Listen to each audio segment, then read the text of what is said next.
অনুপ্রেরণার আরেক নাম হোয়াটসঅ্যাপ বালের ভাই, ওই বালের ভাই থেকে কোনো বাল ও শিখার নাই। ভালোবাসার আরেক নাম থটস অফ বিল্লাল ভাই। কে রে বোন, তোর নিজের কোনো ভাই নাই? আচ্ছা, ভাইয়ের কথা বাদ দিলাম, তোর স্বামী থাকা সত্ত্বেও অন্য পুরুষের কাছে ভালোবাসা দেখাতে যাস কেন? ভালোবাসার আরেক নাম থ্রট অফ বিল্লাল ভাই। কি? ভালোবাসার আরেক নাম থ্রট অফ বিল্লাল ভাই। থরসুব বিল্লাল ভাই ইনি আবার কেডা? অনুপ্রেরণার আরেক নাম থ্রটস অফ বিল্লাল ভাই। আরে উনি তোদের কেমন অনুপ্রেরণা যার নামই ঠিকঠাক উচ্চারণ করতে পারছ না? যদি মজা করে একটা বলি, এই ধর্ষক বিল্লাল ভাই বাস্তব জীবনে একজন চোর, একজন ডাকাত। সোশ্যাল মিডিয়াতে এসে সামাজিক মেসেজ দেয়, তার উপরেও কি আপনারা তাকে অনুপ্রেরণা হিসেবে ধরে নেবেন? যত অনুপ্রেরণা করিস আসলে তোদের ধান্দা হলো টাকা কামানো। সঠিক বলেছে। সঠিক কথা বলে টাকা কামাচ্ছ বেশ, তবে পয়রা এরে কপি কইরা আবালে পড়ছে দেশ। কথা বলতে পারলে যদি কন্টেন্ট হইতো তাহলে লোকও যাইতো না প্রবাস। দেশের হাজারো যুবক 40 লাখের লোভে পয়রা পেয়ে গেছে আবাস। 3 মাসে 44 লক্ষ টাকা ইনকাম করেছেন থটস অফ বিল্লাল ভাই।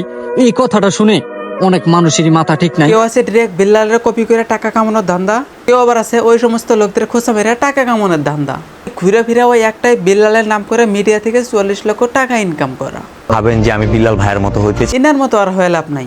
অনুপ্রেরণার আরেক নাম থটস অফ বিল্লাল ভাই। ভাই কিন্তু কাউকে কপি করতে বলে নাই। তা আপনি কি করতেছেন খালাম্মা? ও আচ্ছা, বিল্লাল তো আবার আপনার মেয়ের জামাই, আর এই জামাইয়ের কন্টেন্ট সাথে কথা মিল রেখা ওটাকে তো আবার কপি বলে না।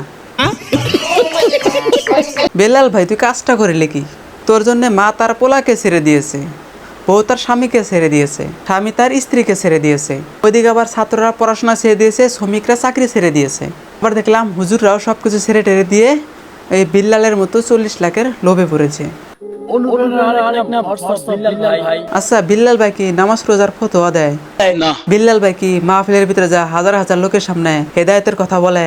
বিল্লাল ভাই কি পাড়ার কোনো মহল্লার মসজিদের কোনো ইমামতি করে?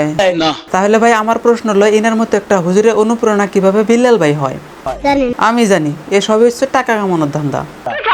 বিল্লাল ভাই তোমারই কইতেছি, দেশের বর্তমান পরিস্থিতির জন্য একমাত্র দায়ী হচ্ছে তুমি। তোমার থেকে কত বড় বড় ইউটিউবাররা এই জগতে এসেছে, তোমার চেয়ারে কয়েক গুণ বেশি টাকা কামাই করছে, তারা তো মিডিয়াতে এসে নিজে 44 লাখ টাকা কামাই করছে, এইসব তো কথা বলে নাই। আমরা কি পাবলিককে একবারে বলছি যে আমরা এত টাকা কামাই করি?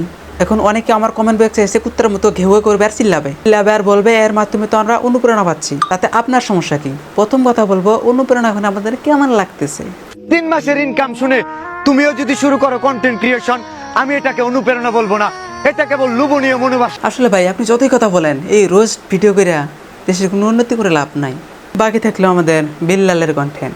কন্টেন্ট ক্রিয়েশনের জার্নিটা শুরু হয়েছিল থটস অফ বিল্লাল ভাইকে দেখে। এই কন্টেন্টগুলো 100% সামাজিক, দেশের মানুষের একটু হলেও পরিবর্তন আসবে, এটা আমি মানি। তবে কথা হচ্ছে, দেশের বর্তমানের যে পোলাপান এসব কন্টেন্ট বানানোর জন্য হুমরি খেয়ে পড়েছে, খোঁজ খবর নিলে দেখতে পারবেন এরা সন্ধ্যার সময় জব ঝাড়ে বসে হুমরি খেয়ে পড়ে গাঁজা খাওয়ার জন্য। তাহলে বিষয়টা কি দাঁড়ালো? যারা অফলাইনে দিন রাত গাঁজা খায় তারাই সোশ্যাল মিডিয়াতে এসে সামাজিক মেসেজ দেয়। আবার এই সমস্ত সামাজিক কন্টেন্ট যারা দিচ্ছে তারাও বেশিরভাগ তাদের গাঁজা কেনার টাকা জোগাড় করার জন্যই সামাজিক মেসেজ দিচ্ছে। আমি বলবো ভাই, দিন শেষে হাতে কোনো কয়েকটা ইউটিউব চ্যানেল ছাড়া এসবগুলো আছে টাকা কামানো ওই গাঁজা কেনার ধান্দায়। এগুলোর প্রমাণ এই যে আমি এখনই দিতেছি। কিছু কিছু পোলাপান বললাম না, ওই যে কপি করে ডিরেক্ট বিল্লালের কপি করে ভিডিও আপলোড করছে। আবার কিছু কিছু পোলাপান টাকা লোভে এতটাই নিচু হয়ে গেছে যে কপি করে যখন ভিউ পাচ্ছে না তখন বিল্লালের 14 গোষ্ঠী উদ্ধার করে দিতেছে। অনুপ্রেরণার আরেক নাম হোয়াটসঅ্যাপ বালের ভাই, ওই বালের ভাই থেকে কোনো বাল ও শিখার নাই। অনেকেই বলে তার ভিডিও নাকি ভালো হয়, আমি তো মনে করি ওর ভিডিও বালের মতো হয়। ভাই তোর মনে হয় ভিউ হচ্ছে না আর গাঁজা কেনার টাকা মনে হয় জোগাড় করতে পারতেছিস না, তার জন্য এই বোকাবাজি করলে এই বিল্লালকে নিয়ে। আর এই পরিস্থিতির জন্য একমাত্র দায়ী হচ্ছে বিল্লাল ভাই। এই পরিস্থিতির জন্য বিল্লাল নিজেই দায়ী। সে যদি তার ইনকাম শো না করতো পাবলিককে, তাহলে আজকে আর এই পরিস্থিতি দেখতে হতো না। এলাকার ময় মুরব্বি অনেকেই বলে না যে সম্মান থাকতে থাকতে বিদায় নেওয়া ভালো, এটা হোক রাজনীতি অথবা কন্টেন্ট ক্রিয়েশন। আমিও ভাই আমার সম্মান থাকতে থাকতে বিদায় নিব। দোয়া রাখবেন যেন সম্মানের সহিত বিদায় নিতে পারি। আল্লাহ হাফেজ।